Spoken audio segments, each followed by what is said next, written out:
My girlfriend, who is 20 years younger, is pregnant. Our children have grown up, so please grant me a divorce. While enduring a profound sense of disgust welling up from the depths of my heart as I watched my husband apologize to me, I handed him the divorce papers I had prepared. Here are the documents he requested. I'll take everyone, but the eldest son. Upon hearing my words, my husband seemed genuinely surprised, but I ignored him and left the scene. I'm Dolly, a 56-year-old housewife. I married Greg, an office worker, 35 years ago, and we had 2 children together.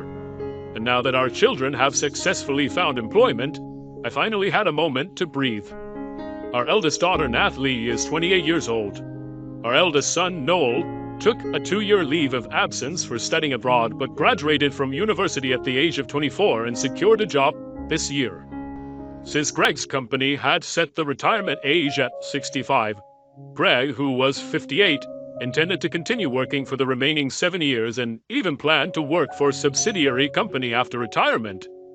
Thanks to my affluent family background and the investments I have been doing since a young age, I had a decent income. Regarding Greg, even if you don't work so much, we have enough savings to live comfortably in our retirement years. That's what I explained, but I'm not comfortable living on your income, so I'll keep working while I can. And he stubbornly chose to continue working. Greg has a sister-in-law who is 48 years old and 10 years younger than him.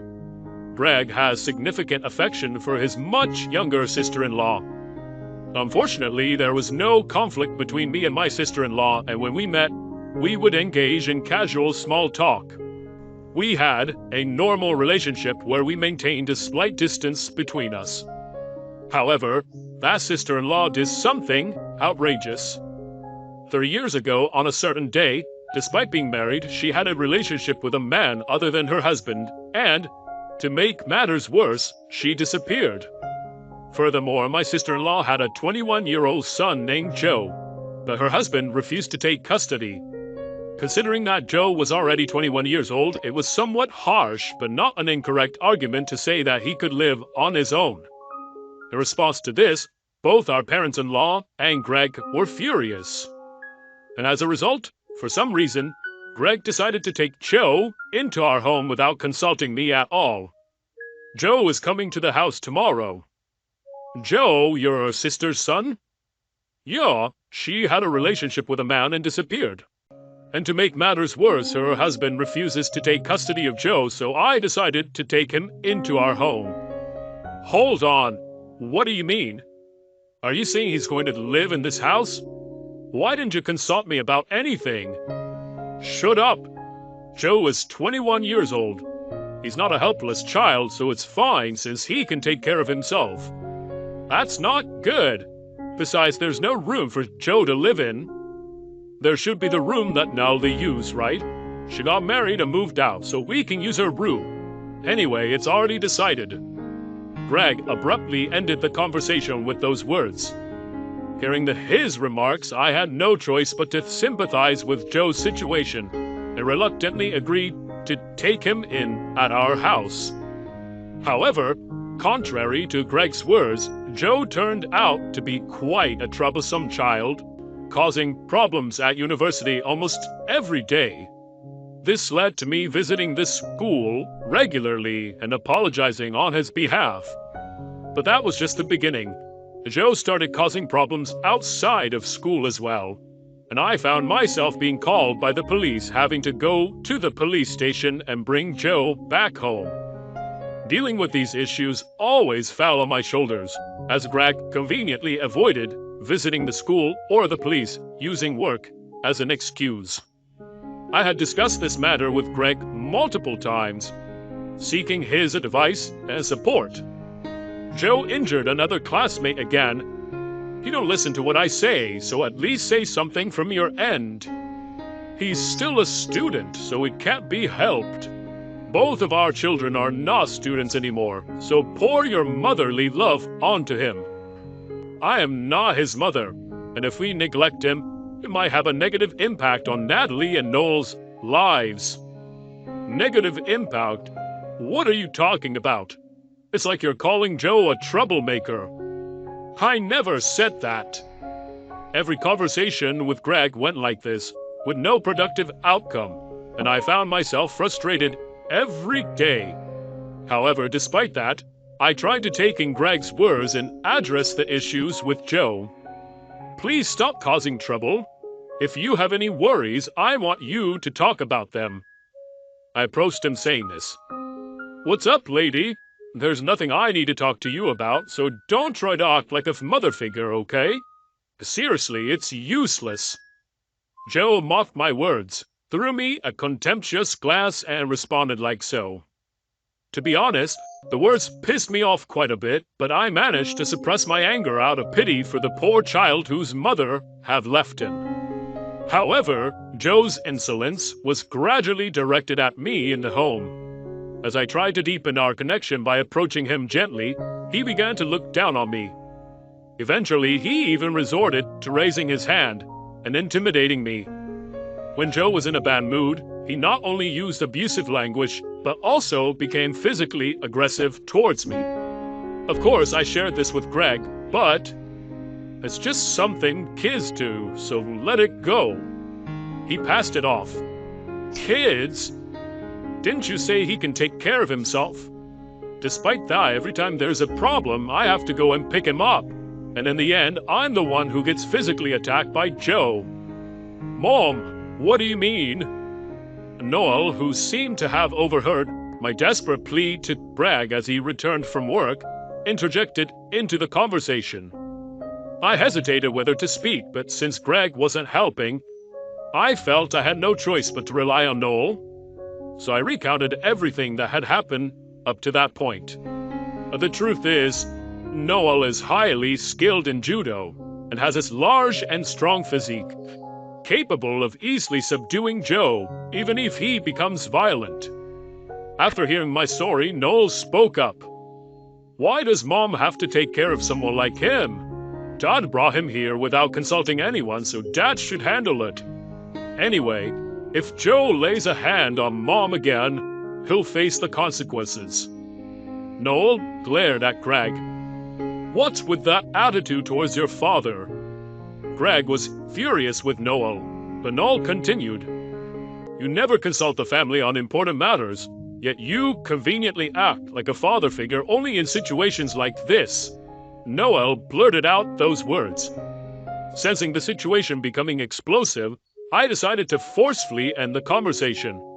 I honestly can't bear it anymore, so do something about it. I told Greg.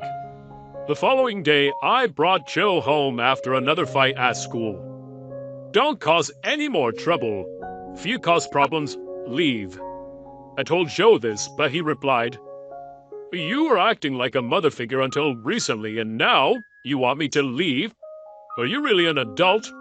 For such an irresponsible woman? He replied. I tried to retort to his words, but before I could speak, Joe hurled a plate from the dining table towards me. Don't bother me, he shouted angrily. In that instant, Joe's body was lifted off the ground and slammed onto the floor. Irresponsible is a woman like your mother who leaves her kids and disappears with a man, and someone like my dad who's stupid enough to take in a problem child like you without permission and leave him there. Then Noel, who for some reason was at home, straddled Joe. Suddenly struck by a strong force, Joe seemed overwhelmed by the Noel in front of him and screamed inarticulately. You thought Mom was weak, so you attacked her, right? You don't dare mess with someone like me, but you act all tough with people weaker than you. Don't you ever disrespect Mom again. Joe could only nod in tears at Noel's vehement rebuke. It seems that based on the conversation from the previous day, Noel had intended to have a serious discussion with Joe and come to an understanding, persuading him not to cause harm to me. And when he came home, he heard Joe and I arguing at the front door. After observing the situation quietly for a while and confirming a crucial moment, Noel managed to subdue Joe. From then on, Joe never physically assaulted me. However, he continued to verbally attack me behind Noel's back, making hurtful remarks in secret. and I reached the limit of my patience. Until then, I have been trying my best to make my relationship with Joe somewhat better. I made an effort to find out Joe's favorite food from my mother-in-law and served it during dinner. I also put in extra effort to engage in conversations with him, hoping to improve our connection. However, Joe and his friends engaged in shoplifting at a store on their way back from school, and he was caught and disciplined once again. On the way back from picking him up from the police station, I've reached my limit. When we get home, we will have a serious discussion, I announced, and mentioned that I would also have a conversation with Greg and Noel. And during dinner, if Joe's attitude doesn't improve any further, I will leave, and from now on I will cease all efforts towards Joe. I don't even want to call him by his name, so I'll refer to him as your sister's eldest son, I told him. Greg, as usual, confronted me in response to my words. You're practically Joe's mother. How can you say something so cold-hearted? He blamed me. I have never been the mother of the eldest son, nor have I ever had the desire to be a mother. I don't have any warmth for a complete stranger who engages in criminal behavior. I spat out my words. Then it seemed Greg finally realized the seriousness of the situation, and as a compromise, he promised that if Joe caused another problem, he would enroll him in a boarding school. Although I didn't have much faith in it, it was the first time Greg proposed a compromise, so I decided to accept it, while also observing the situation. However, despite Joe's problem behavior decreasing, it never completely disappeared, and Greg, using the excuse of being busy with work, never fulfilled his promise. Noel finally started pushing for a divorce between Greg and me, and I began seriously considering it and making preparations. During this time, Greg started spending more time away from home, using work as an excuse, going on frequent overnight stays, and eventually even not coming back for days. Then one day, Greg came home unusually before dinner. My girlfriend, who is 20 years younger, is pregnant. The children are already adults, so please agree to the divorce. He apologized to me. With a sense of disgust towards this insincere apology, I handed him the divorce papers I had prepared. Here are the documents he wanted. I will take everyone except the eldest son, I replied. Huh? Take Joe with you too? No, that's impossible. After all, that child is a complete stranger to me. Moreover, he only causes problems and brings trouble. Why should I take him with me? My words provoked a stronger reaction from Joe than from Greg. You're still irresponsible. So after acting like a mother all this time, when I became a nuisance, you just want to abandon me. Is that it? When did you become a nuisance? You've been nothing but a nuisance from the beginning to the end. As Joe, on the verge of tears, looked at me with disbelief, I spoke to him while laughing, devoid of any sympathy. Noel, who had been silently observing the entire situation, finally spoke up. After all the things you, Dad, and Joe have done to Mom that require much more than just apologizing, you have the audacity to rely on her now. Saying that, Noel took the packed belongings and went with me to my parents' house. And I had already arranged for a lawyer to handle the divorce proceedings in compensation from Greg and his affair partner. I also contacted my in-laws to inform them of my sister-in-law's whereabouts, which I had found out through a private investigator. And then regarding my sister-in-law, I will claim child support for Joe, I declared.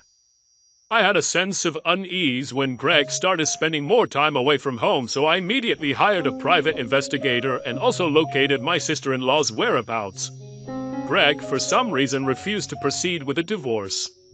There's no way I can afford any alimony, he complained to his lawyer. And it's not surprising. Greg was spending money on his affair partner, and without my income, it would have been difficult to sustain their lifestyle. The lawyer, you were the one who brought up the divorce, correct? The lawyer said to Greg, I never thought she would actually go through with a divorce. And to demand alimony, I thought Dolly would be loving and provide child support for my child with my affair partner. I was taken aback by the outrageous things he was saying, and even lawyers who specialize in divorce were baffled. They had never seen anyone come up with something like that, and they didn't understand the argument at all. In any case, I had entrusted the divorce with Greg to the lawyer, but this time it seems that Joe contacted the lawyer asking to connect with me. Of course, I refused this request and asked Joe about the reason for his actions. Dolly was the only one who showed me motherly love, Joe apparently said. It seems that my in-laws sent Joe to my sister-in-law's place, but she had already started a new family and treated Joe coldly. Her common-law husband even resorted to physical punishment. It's just karma coming back to you for everything you've done to others, right? You brought this upon yourself. I would actually want to demand compensation for the trouble caused, but if you never get involved with me again, I'll let it go. I asked for a message only, refusing any further communication. At the same time, I informed my sister-in-law's actual husband of her whereabouts, resulting in her being held accountable for the affair. In the end, Joe had no choice but to go to Greg's place. But the woman who was Greg's affair partner refused to take in Joe. Greg tried to manipulate the situation just like he did with me, but it seems that the affair partner managed to escape. However, Greg was properly held responsible for child support, not only for the compensation to me, but also for the future child's upbringing. He fell into such financial distress that he couldn't afford to support himself, let alone take care of Joe. But Joe had no one else to rely on, so he waited for Greg outside his workplace and pleaded with him on the spot. Of course, other employees witnessed it, and it became a hot topic in the company. Despite nearing retirement age, Greg chose to resign voluntarily. I moved to my parents' house with Noel, and that's where Greg came to me in tears to tell me about the events that unfolded after our divorce. If you find my sister, I can let go, Joe. Let's live as a family without interference. You two are all I have. But when Noel heard this, he responded, "Just the fact that a man like you claims to be my father is a stain on my life. It's absolutely impossible for us to live together, and I never want to see your face again." He firmly rejected. Greg looked at me seeking help, but I said, "I've asked you so many times, over and over again, about Joe, and you've ignored it all. I'm not going to listen to anything you have to say," I said, and closed the front door. Greg continued to cause a disturbance outside for a while, so I called the police to have him taken away. Then I immediately contacted a lawyer and obtained a restraining order. After that, it seems Greg tried to contact and visit our eldest daughter, Natalie, but her husband warned him to stay away. Natalie's husband was a police officer, so Greg, fearing another involvement with the police, apparently disappeared completely. And then, Noel introduced me to his girlfriend, whom he is considering marrying. "I will be fine on my own. Live with your future wife." Upon hearing this, Noel began cohabiting with his girlfriend, and I started living alone. Although I occasionally feel a sense of loneliness in my newfound life alone, I am enjoying a leisurely and fulfilling life of freedom. The alimony from Greg was originally planned to be paid in installments, but it quickly fell behind. When I informed my parents-in-law that I was considering legal action, they offered to advance the full payment on my behalf. It was quite distressing to me that I seemed to be depriving my parents-in-law of their retirement funds. In the first place, if Grandpa and Grandma didn't neglect Mom and push Joe onto her, Mom wouldn't have suffered at all, so there's no reason for Mom to worry about anything. When Noel said that to me, I felt somewhat relieved. From now on, while living my life for myself, I want to provide as much assistance as possible to Natalie and Noel, and support the happiness of my children.